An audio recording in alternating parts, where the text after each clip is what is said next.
This week are in the area for the Wood County Lincoln Day dinner. The Collins administration says hold the phone on the former mayor's balanced budget for 2014 and redevelopment possibilities for Southwick and the marina also on the table in Take 3 this morning. But first, the President's State of the Union address coming up this week, this Tuesday.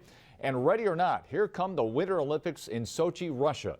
So many questions about security and more there. 13 ABC Washington Bureau Chief Jacqueline Policastro joining us from Washington this morning. Jacqueline, thanks for joining us. We appreciate it very much. Let's start with the President's fifth State of the Union address. This is so important for him. 3 years to go here. A lot of focus on who's going to run for the election coming up 3 years from now, but so much to do in the next 3 years. So what can we expect on Tuesday? Well, Lee, I hate to break it to you, but we can probably expect a lot more of the same of what we heard about last year. I'm talking about immigration reform, raising the minimum wage, definitely a lot of talk about the economy and how to create jobs. You know, the White House really doesn't give us, though, a lot of information about exactly what's going to be inside the State of the Union address, because I like to keep that pomp and circumstance surrounding the big speech. But we will hear a lot about some of those same topics. You know, how do we pay our bills on time? Something that never got addressed last year. We saw we had a government shutdown. So there will probably be a few fun surprises, but most of the same types of things we heard about last year. And it'll be interesting to see how long it goes, how many standing ovations there are. I mean, they seem to, you know, that's a big deal when these State of the Unions come up. We'll see what happens on Tuesday. What are our members of Congress saying about it? You talk with them frequently. Tell us about what they're saying. Yeah, I did talk with them. I can tell you that Congressman Bob Latta says he wants to hear about Obamacare. He wants to know about security issues with that, but really that's not something that we expect the president to actually address, of course. He also wants to hear about the national debt. He wants to know what President Obama thinks that he's going to do to bring down the national debt. But again, you know, coming from a Republican, those are the things he wants to hear, but they're very unlikely to be brought up in that sense. I did talk to Congresswoman Marcy Kaptur, a Democrat, and she wants to hear about Obamacare as well, but you know, from her, she wants it to be in a positive light. She wants to hear about the economy and creating jobs, you know, and she told me one thing that's really important to her. She wants to see if the president's going to bring up extending those federal unemployment benefits. You know, still a stickler right now that we thought would get done before really the start of this new year. White House apparently has something new this year in terms of staying connected to the State of the Union. Tell us about that.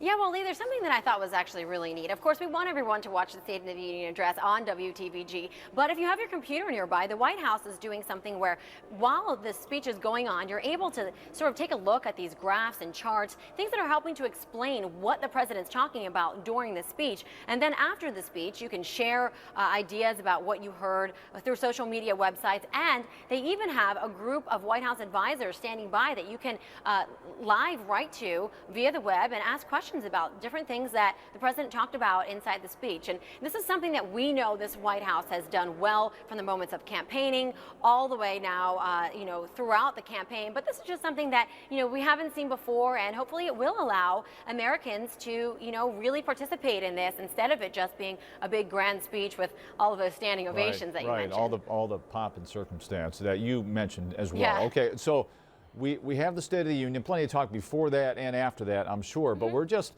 a couple of weeks away now, a little less than that, as this program airs on Sunday morning from the start of the Winter Olympics in Sochi, Russia. You were there this past September, and there's a big focus on security there. Tell us about Sochi itself and just your personal thoughts when you were there. You were covering the G20 summit actually in Russia. Tell us about your visit there. Well, Lee, when I went to Sochi, I can tell you that, you know, it was much smaller than I anticipated. When you get into this tiny airport, really no one was speaking English at all, and you're kind of getting into a cab with random people, trusting that they're going to take you where you need to go. Another thing that's interesting is we're talking about the Sochi Olympics, but it wasn't really happening in Sochi. It's happening in this town, Adler, that's about a half-hour cab drive to Sochi. And, you know, this is a place that's typically pretty warm, so it's sort of ironic to have the Winter Olympics there. When I was there, there in September, which is not really that long ago, there was still so much work to be done. There were Chechen workers literally picking up rocks with their hands and moving them, doing this type of construction. Packs of wild dogs everywhere. It definitely had a sort of eerie feeling about it even then. And I anticipate there's been a lot of changes since then, but it felt sort of strange being there. When you think about places where there have been the Winter Games before, Lillehammer and Lake Placid and Vancouver and Salt Lake City, Yeah. wild dogs don't come to mind. Right, exactly. I'm sure they've gotten rid of them, and I don't want to, even speculate how, but that was just something that really struck me. Okay, how hard do you think, with all this talk about the terror threat, how hard do you think being there, seeing it, that area will be to secure?